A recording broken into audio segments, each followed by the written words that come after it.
محشر عظماست از این حال زمین لرزه به دلهاست.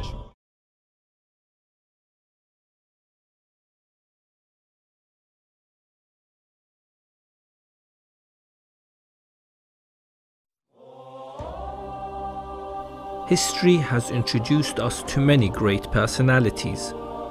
The greatest example, no doubt, is Prophet Muhammad, who today inspires millions of people around the world. During times of difficulty, he gave us hope. Someone who followed in his footsteps and gave us light which keeps darkness away from around us was the brother of the Prophet and his successor, Ali ibn Abi Talib. He was born in Arabia in the year 601 in Mecca inside the Holy Kaaba. But Ali is not meant for Arabia or for Muslims only. Imam Ali is the most distinguished personality of Islam after Prophet Muhammad, and his entire life is in struggle for the advancement of humanity.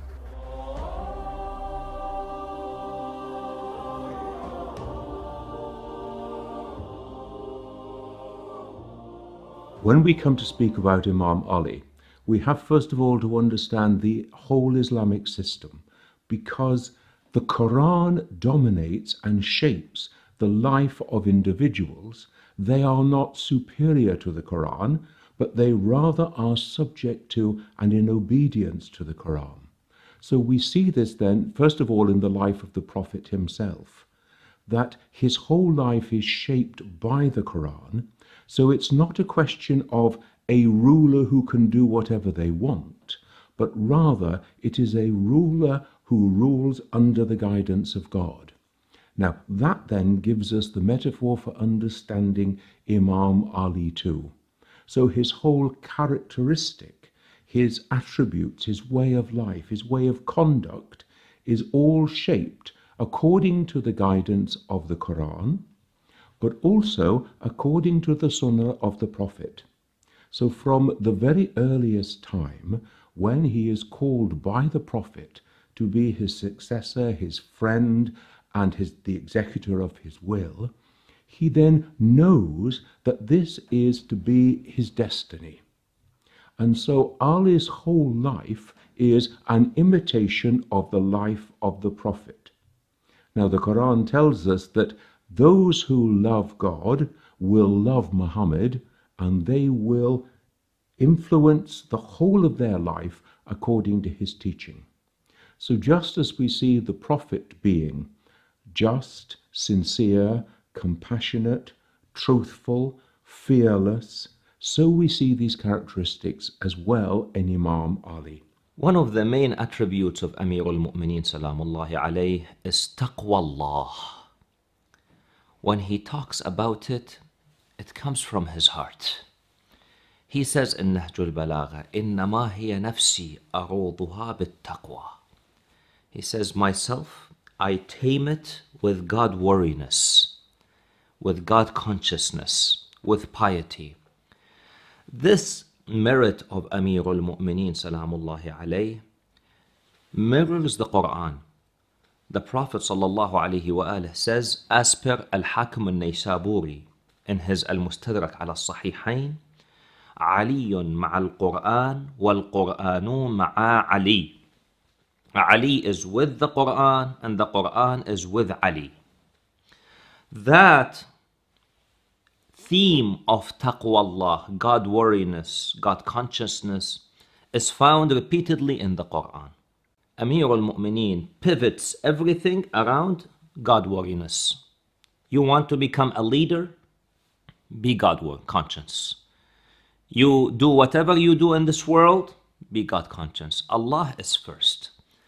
That description of Amir al-Mu'mineen Salamullahi alayh is unique among the whole companions of Rasulullah sallallahu alayhi wa alihi. He is the one who really shines when it comes to taqwa. And this is reflected on his actions and interactions.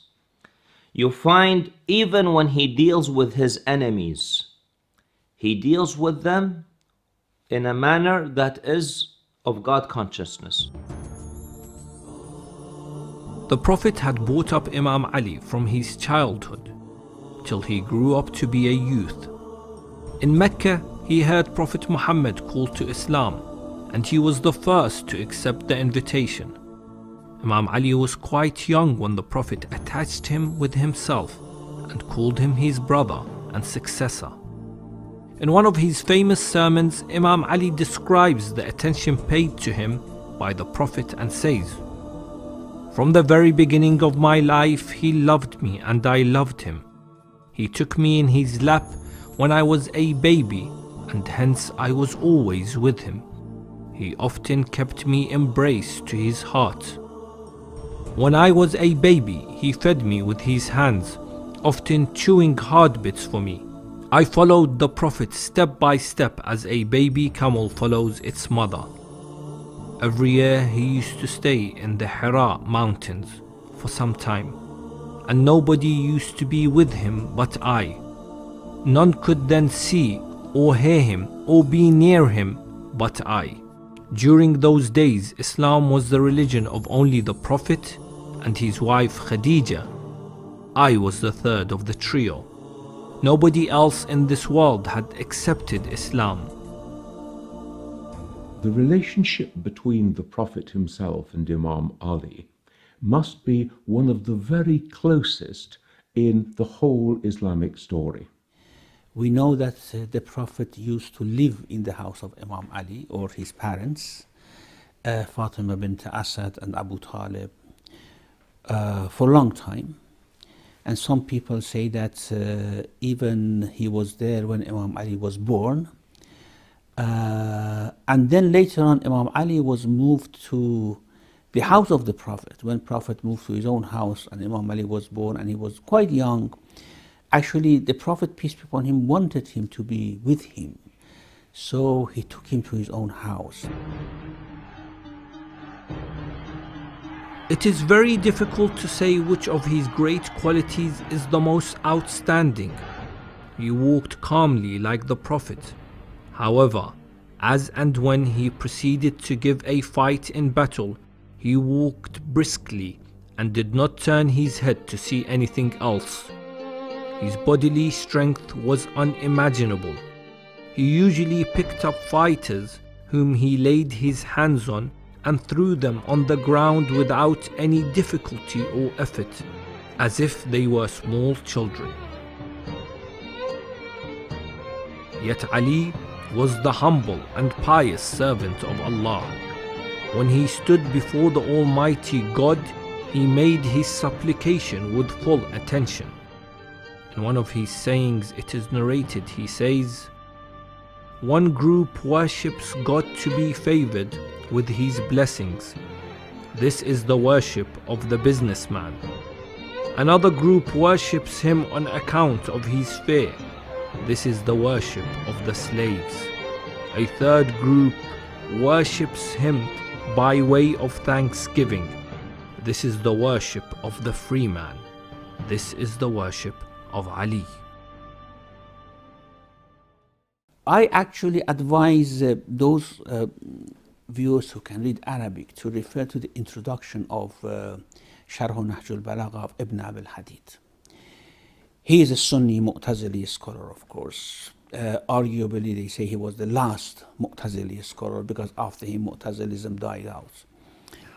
But anyhow, in that introduction, he gives a sort of, he introduces Imam Ali in a way that one is really gratified by those qualities that he mentions. He mentions many things. He mentions about his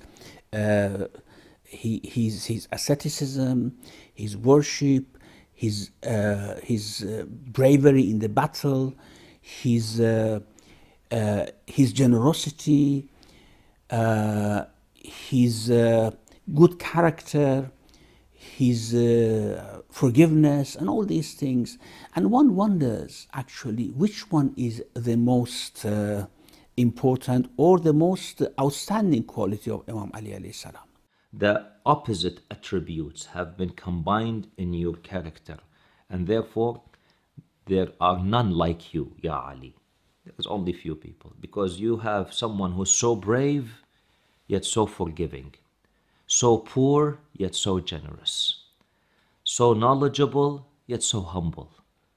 And these kind of attributes are unique to Rasulullah sallallahu alayhi wa alih and to Ali ibn Abi Talib salawatullahi wa salamuhu alayhi.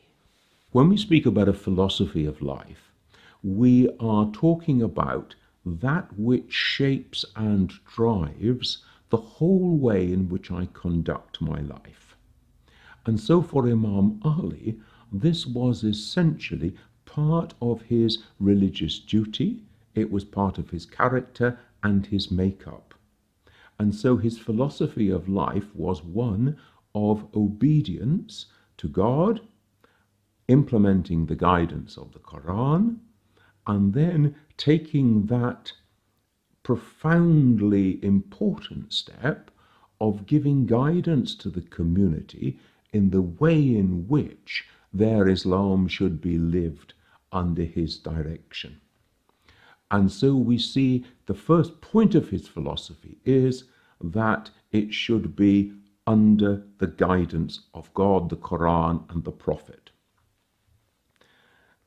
The second point is that he is always renowned for his wisdom, for his ability to reflect and to think through the consequences of every situation in which he finds himself.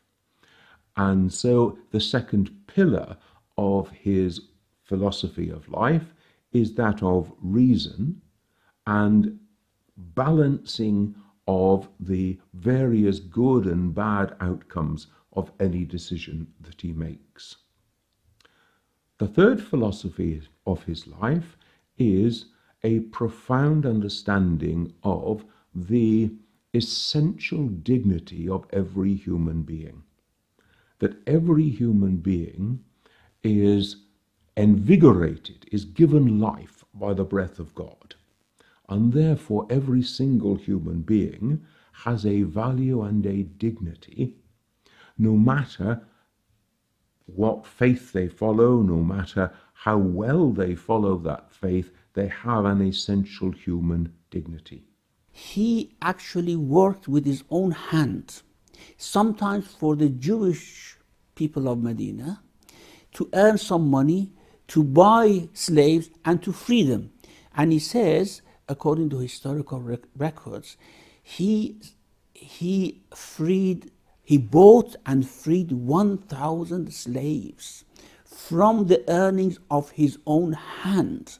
And this is amazing. I think this is very telling about the way Islam looks at slavery, that they have to be freed, and the way a person can actually be so generous. Imam Ali was known for his piety and his relationship with the Almighty Lord. His piety was not the outcome of circumstances like that of other pious persons, who engaged themselves in worship on account of the weakness of their souls, or to escape the troubles of life, or in imitation of their ancestors. The piety of Ali was based on a firm belief. His worship was in fact a continuous effort and a campaign against mischief for the sake of human life and prosperity. He fought against all aspects of evil and wickedness. It is narrated that he has said, "Your faith should be at such a level that you should prefer truth to falsehood, even though it may cause you loss, and falsehood may bring you gain." Therefore, according to Ali, the essence of piety is to sacrifice one's life for the sake of truth and justice. Everyone who becomes a caliph becomes recognized. However, the caliphate itself was recognized through Ali. Yani it's the vice versa. Anyone who becomes a khalifa, then his name becomes known. You take a look at, for example, some of the Abbasids, some of the Umayyads, they had siblings who did not become caliphs. It's the ones who became caliphs that became recognized. But when Ali ibn Abi Talib Khilafat itself was recognized through him. He did not need to be recognized through the Khilafah. To Ali ibn Abi Talib alayhi salam, Khilafah is establishing hukm Allah, the laws of Allah subhanahu wa ta'ala. Khilafah is establishing justice. Therefore, Khilafah is a means. It is not the goal. Khilafah is a means to establish justice, to establish the laws of Allah subhanahu wa ta'ala. And therefore, he says, this Khilafah of yours, to me, it's worthless. As he mentions in Shiqshaqiyya. The Caliphate, he has explained himself what it meant to him, to take rights of the people, to establish justice, to not let the rich who had became rich unduly without having the right to become rich, to take from them and give to the poor who had become poor unduly. That was the most important thing for him.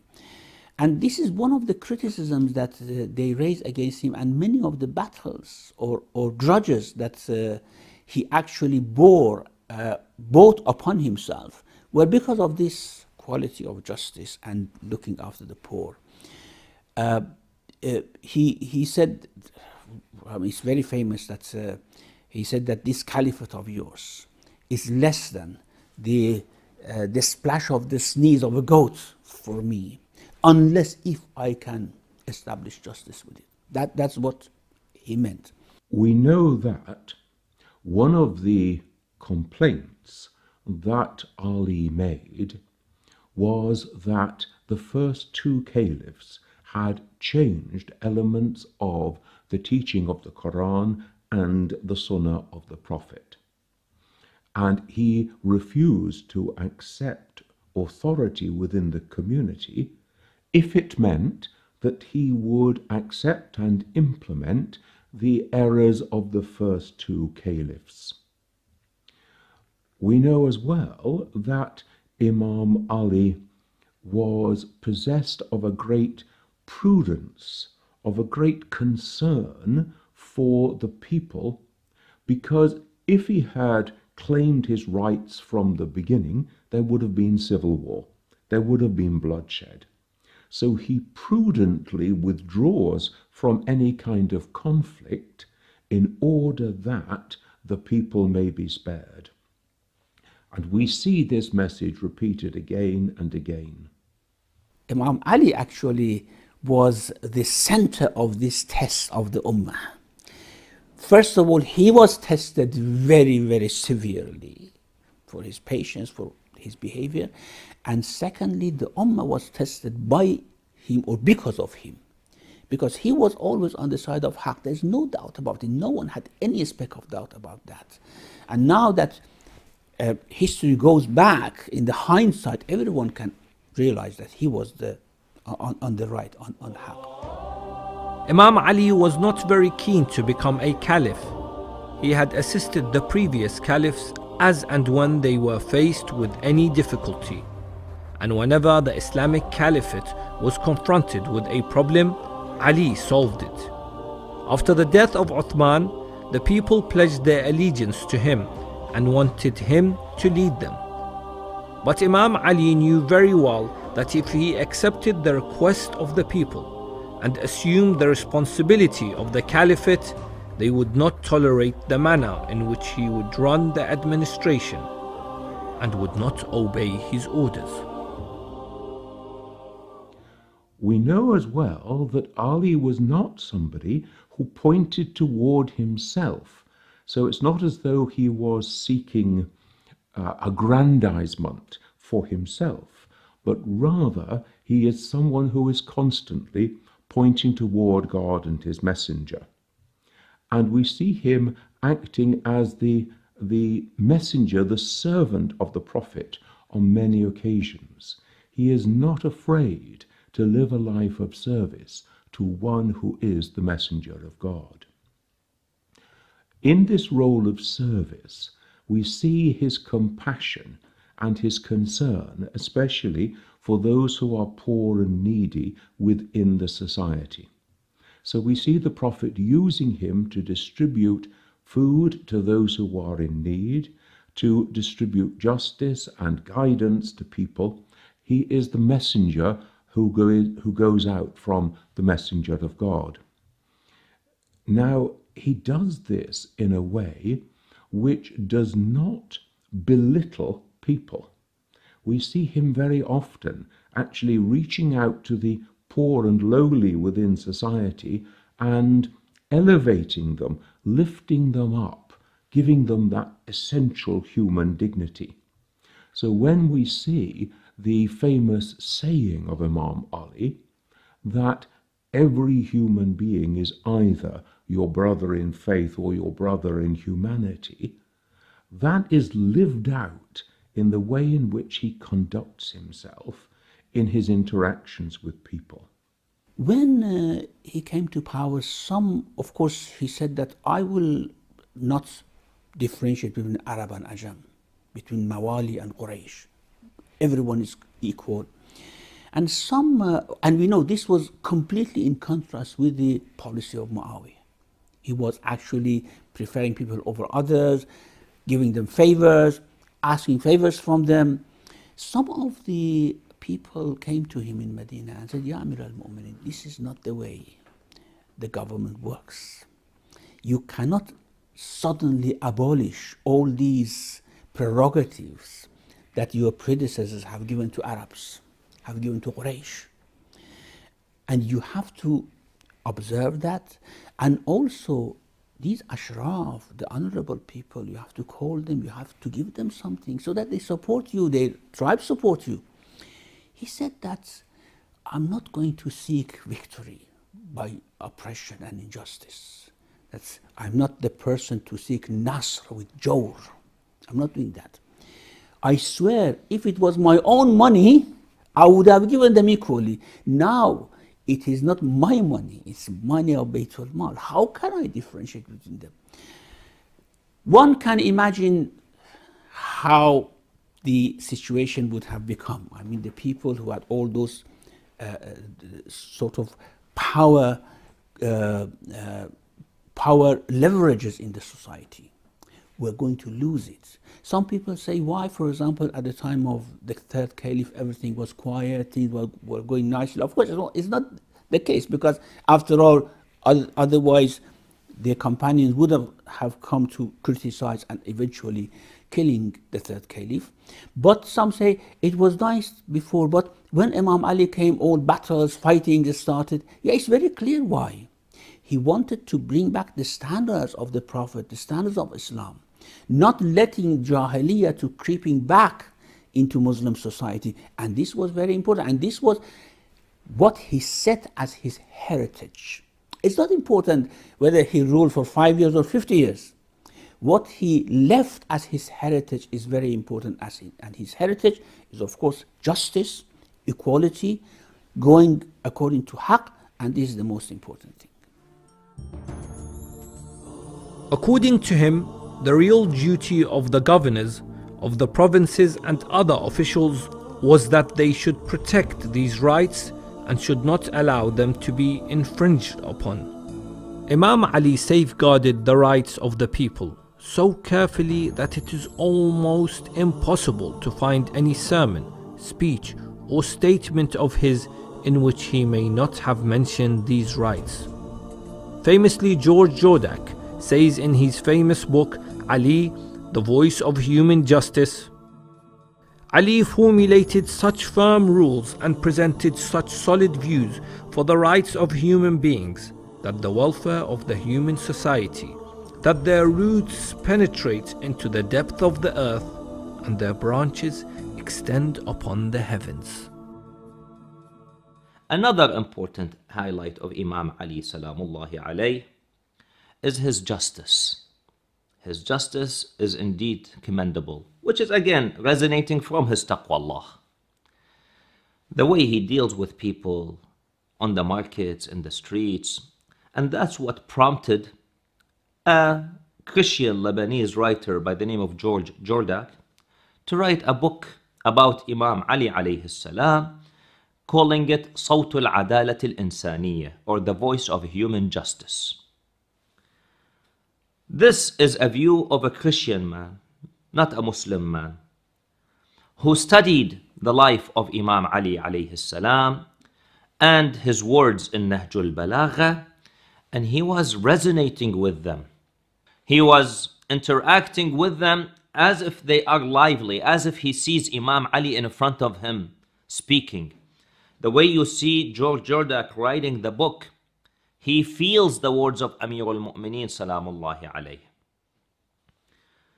Imam Ali's justice indeed is unique.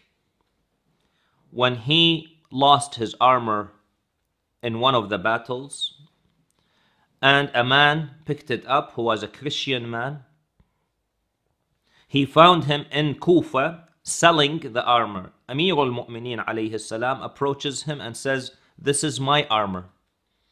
He said, "No, it is mine. I am selling it. If you want, you buy it." They go to the judge, Shuraih al-Qadi. When they enter, Shuraih calls Imam Ali salamullahi alayhi, "Assalamu alayka ya Abul Hasan."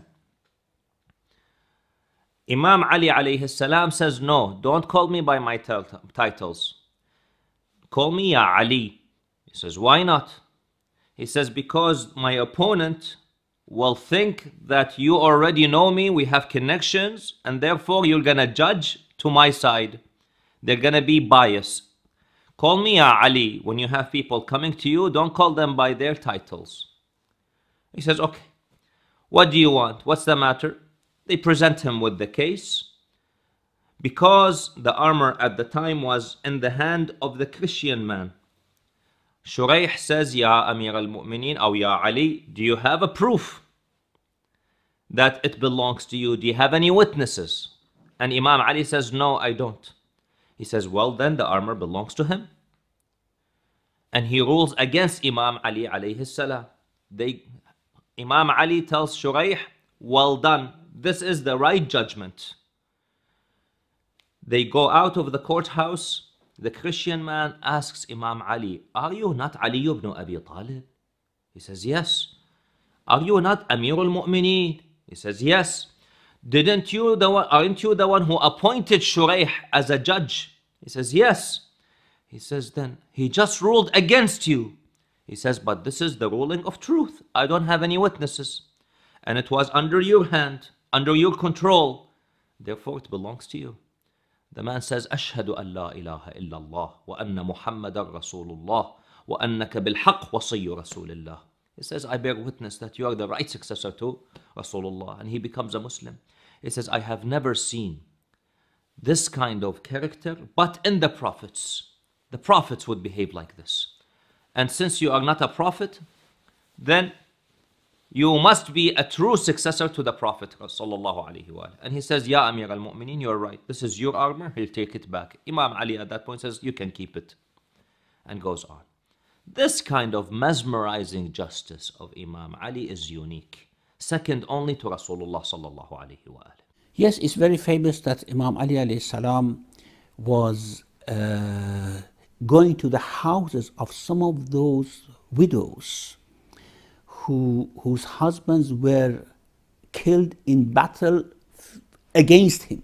They were actually fighting against Imam Ali in the battle, especially in the Battle of Nahrawan. And some of the women had become widowed.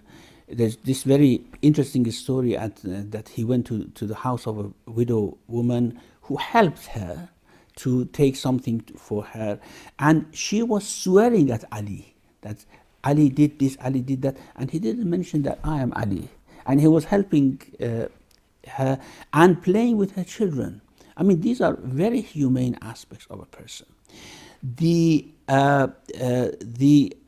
very idea that he did not keep any money for himself, whatever he earned, not from Baytul Mal, whatever he earned from his own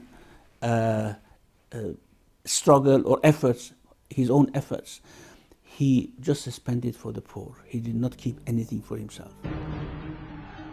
Ali has no peer in history in the matter of forgiveness and chivalry, and there are countless incidents which throw light on these qualities of his.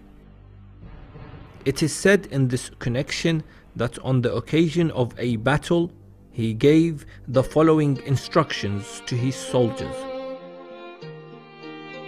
Don't kill an enemy who runs away. Don't withhold assistance from one who is helpless and wounded. Don't strip anyone. Don't take the property of anyone by force.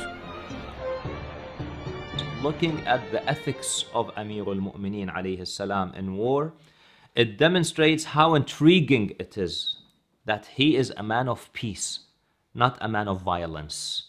But when it comes to combat, he is the hero of the battles.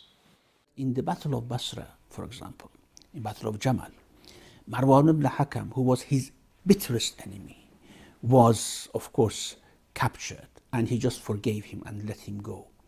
In that very battle, he says that we know the way he treated al-Mu'mineen Aisha after he had come out fighting against him, and he actually returned her to Medina with all respect, with women disguising themselves as men so that the respect of the wife of the Prophet is not somehow dented. One of his fierce enemies, a man by the name of Al-Mughira ibn Shu'bah, who became a Khawarij, one of the Khawarij, the Kharijites.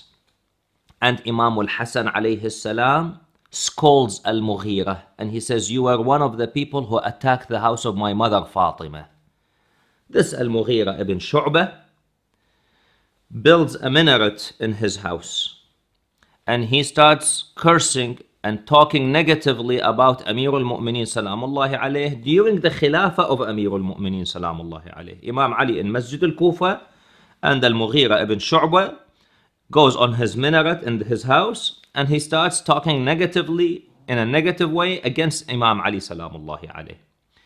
The news reaches Amir al-Mu'mineen. He says, as long as he is in his house, not harming anyone, he has the right. This is what we call today the freedom of expression, freedom of speech. Where do we find such a leader who deals in such manners with his enemies, with the people who curse him, right in front of him? And of course he was following the etiquette of Rasulullah sallallahu alaihi wasallam. No destruction, no burning, no mass murder, no usage of unethical means for victory. And this is very famous, that in the Battle of Siffin, when he first encountered Muawiyah and his army, they had taken the river, and they had shot the water to the army of Imam Ali. And Imam Ali said, okay, it's either death or we go and take the river. And because they had no other choice, they attacked, and the army of Muawiyah retreated and went back, and the water was taken by Imam Ali alayhi salam, and they became absolutely without any water, the other army. Now, his commanders said, Ya Ali, now we have the main weapon, water. We close it to them, we don't allow them, we don't need to fight them. We don't need to use any sword or arrow. We just keep them for a couple of days like that, and they all die, or go back. Imam Ali said, this is not my method. I'm not going to use their method. I use the sword rather than thirst. And the sword is enough for us, for victory. So this means that he is a very, very ethical man, even in battle, even with the enemies, even not retaliating what they did to him. Imam Ali formulated such firm rules and presented such solid views for the rights of the human beings and the welfare of the human society. The 7th century letter of Ali ibn Abi Talib to Malik al-Ashtar was sent by the Islamic leader Ali to his governor Malik, a loyal supporter who served as the governor of Egypt. The letter advised Malik al-Ashtar how to treat the people of Egypt justly. It has come to be seen by some as a model of just Islamic governance. التقرير يقول أن الإمام علي أوصى مالك الأشتر بوصاياه. هذا ملخص. فيا دول العالم اتبعوا هذه الوصايا. وأن الإمام علي عليه السلام لم يتكلم فقط، هناك الكثير من الذين يتكلمون اعملوا كذا اعملوا كذا احترموا كذا. الإمام علي طبقها على نفسه. يعني أول ما بويع الإمام علي عليه السلام قال هذا ثوبي وهذا الحمار عندي، إذا رأيتم غير ثوبي وغير هذا الحمار فأوصفوني بالخيانة. هاي الكلمة أنا آسف أن أقولها، ولكن للتاريخ للتثبيت ذلك.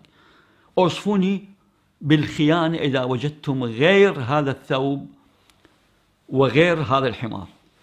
فملخص التقرير يقول أن الإمام علي عليه السلام أوصى مالك الأشتر بأن يختار الحكام الصالحين، بأن يتواضع، بأن يحارب الفساد، بأن لا يكون له طمع، بأن لا يأكل من مال المسلمين، بأن يخدم المسلمين وغير المسلمين كذلك. كل رعايا تلك الدولة يعاملهم بالمساواة. This important letter to Malik al-Astar is reported to have been written in the year 658. Now it's important then to think, first of all, this is 2 years after the assassination of the Caliph Uthman. This was almost certainly carried out by people from Egypt who were coming to him to complain at the nepotism, at the things that had gone wrong during his caliphate. Therefore, we have to assume that Egypt, the people of Egypt at this time, are aggrieved. They feel themselves to have been badly treated. The second thing to remember is that in 658, the vast majority of the people of Egypt haven't yet converted to Islam. They're under Islamic rule, but the majority of them are still Christians. We don't have the exact figure, but clearly that must have been the case. Therefore, the community of Egypt shapes the task that Malik is to undertake as the governor there. And it's into that context, then, that this letter from Imam Ali is written. And the first thing he says to him is that your very life becomes a beacon in this community. The way that you conduct yourself will be the face of Islam in this community. And therefore, you are to have that mind in you all the time. Secondly, he calls him to the fundamental principle of justice, that you should do justice in that society to everyone who is there equally. And he uses the famous aphorism that you are to treat the people as though they are either your brother in religion or your brother in humanity. هذا القول الذي قال وطبقه فعليا عندما جاء كان يمشي في أحد الأسواق وجد أحدهم يستجدي في الطريق وهو كبير في العمر. قال من هذا ولماذا يجلس هنا ليستجدي؟ قالوا يا سيدنا لا تهتم به. قال كيف لا أهتم؟ هذا إنسان يستجدي يمد يده. قالوا إنه مسيحي. قال عجيب، وإذا كان مسيحي خذوه واعطوه من بيت المال. هذا هو السوشيال سيكوريتي، هو هذا الضمان الاجتماعي.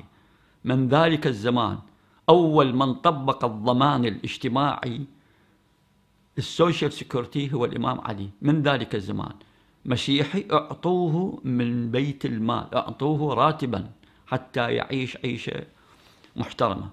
He then goes through in detail about the kind of people that Malik should take as his counselors, as his judges, and as the generals of his army.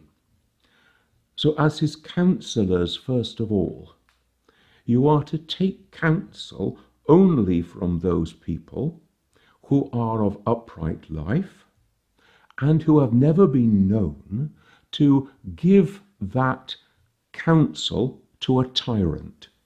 His second instruction is to set up a judiciary, to set up those who are deeply imbibing the wisdom of the Quran, but also who have a deep sense of justice.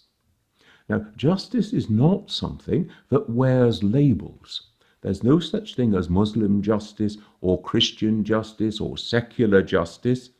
Justice is something which is open and accessible to human reason. So this is a dominant theme as well for Imam Ali. You are to be a reasonable, rational leader of the people. And then finally, there are only on a couple of occasions during the whole of this letter to Malik when Imam Ali speaks about punishment. And this is one occasion.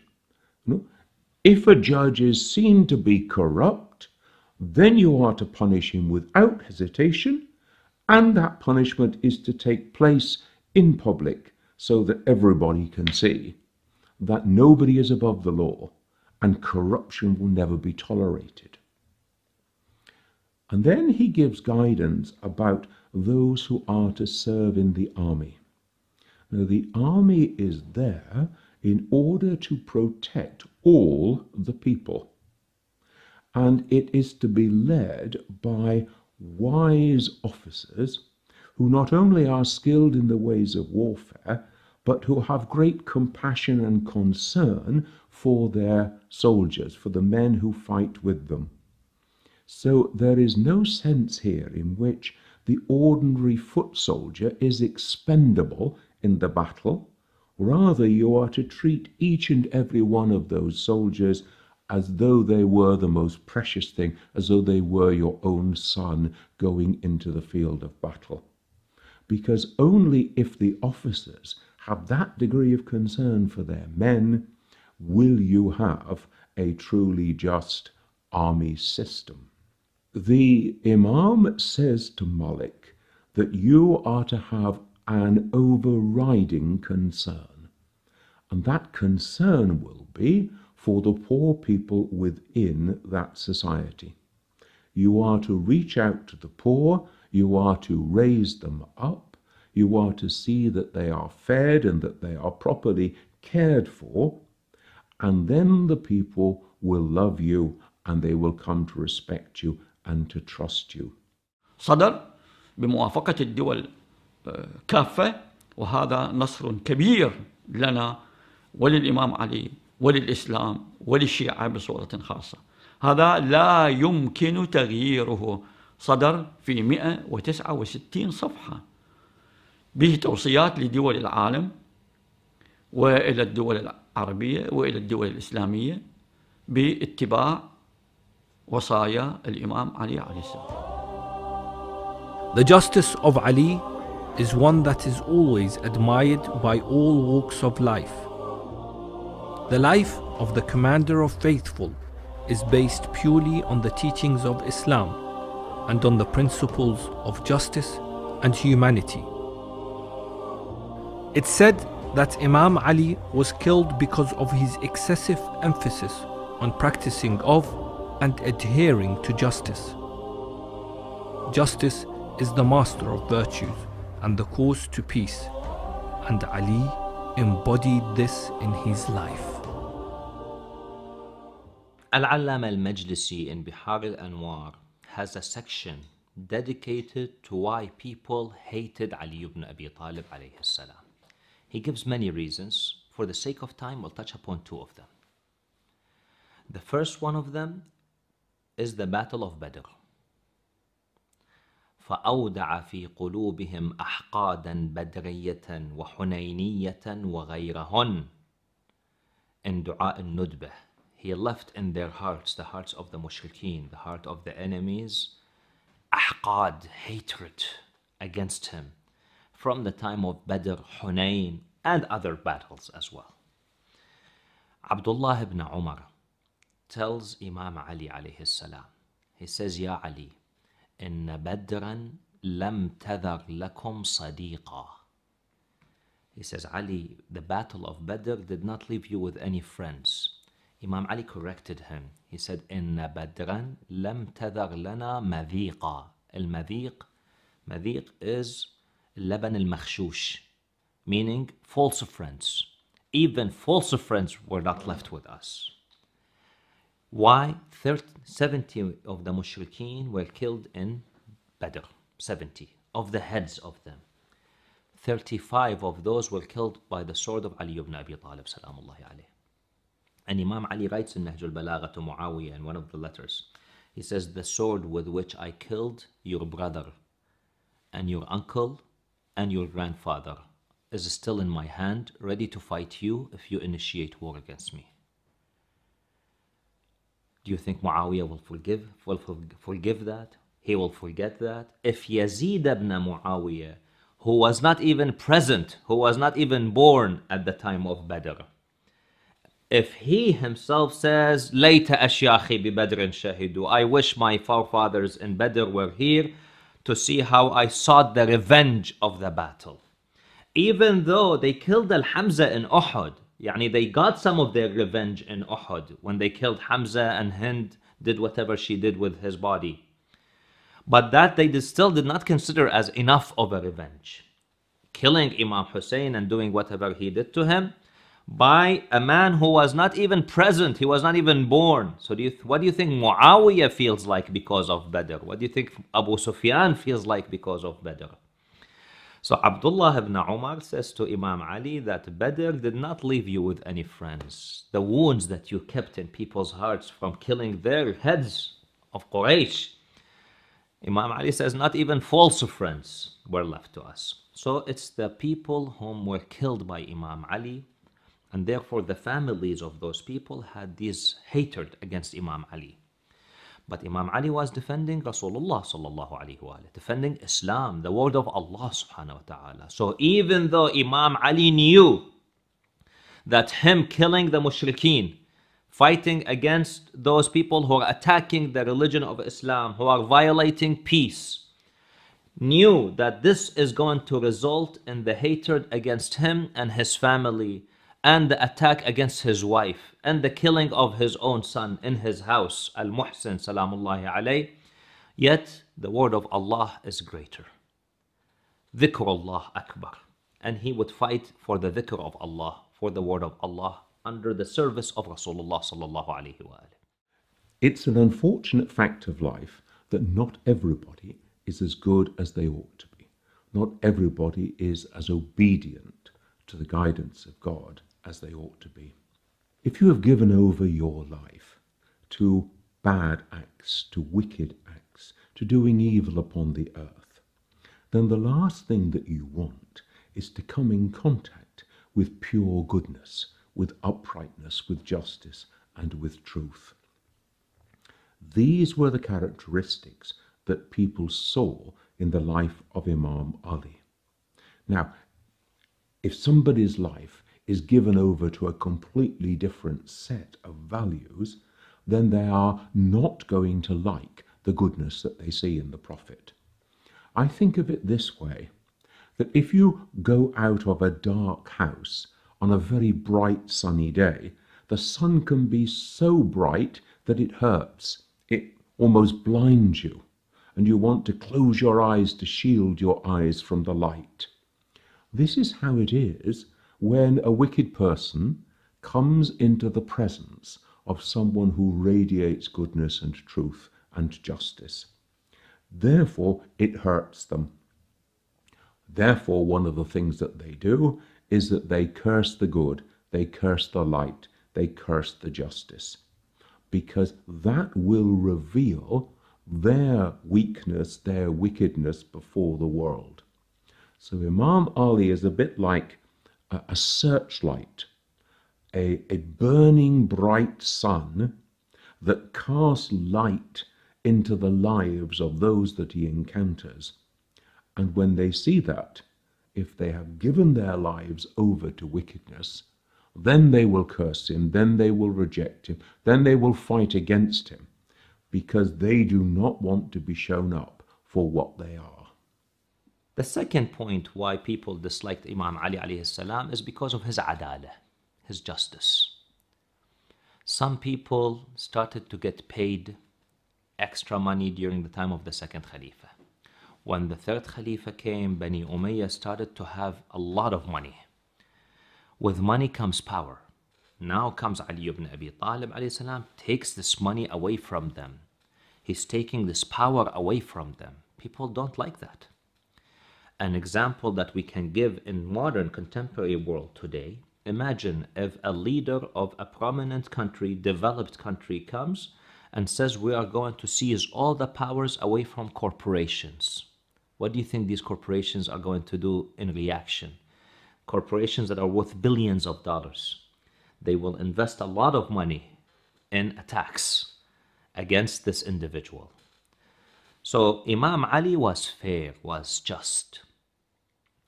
And because of his justice, people could not bear that justice. One of the companions he had, Masqala, runs to Muawiyah ibn Abi Sufyan.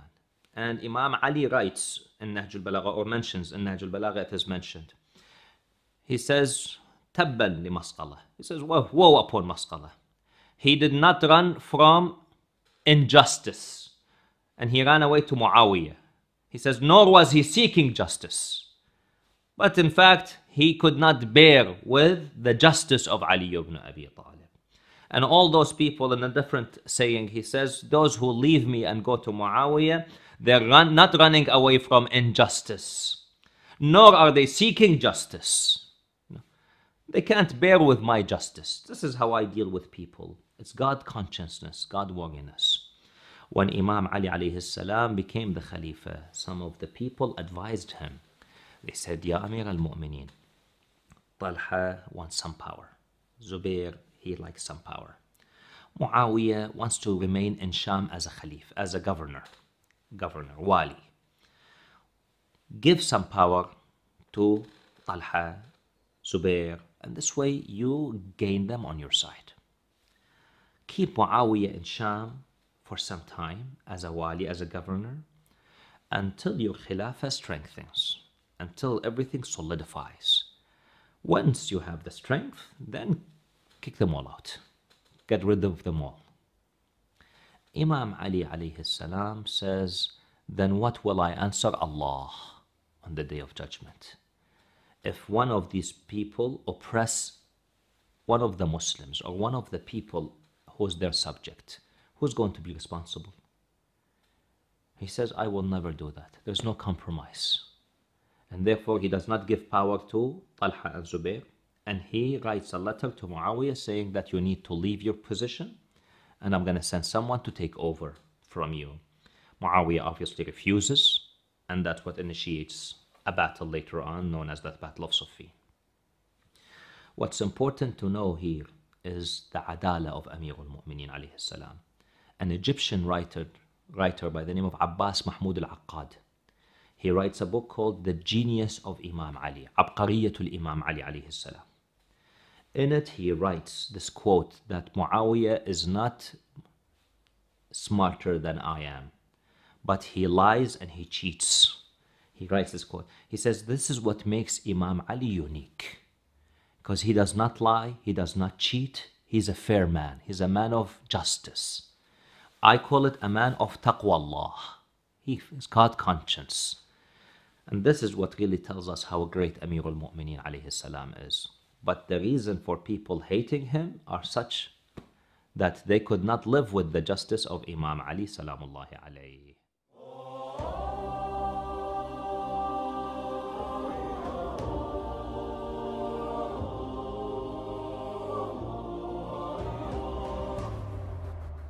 अगर आपको हमारी videos पसंद आती हैं और आप हमारी मज़ीद वीडियो से इस्तिफ़ादा हासिल करना चाहते हैं तो आप हमें कमेंट्स कीजिए, हमारी वीडियोस को लाइक कीजिए, चैनल को सब्सक्राइब करें और वीडियोस को ज़्यादा से ज़्यादा शेयर करें।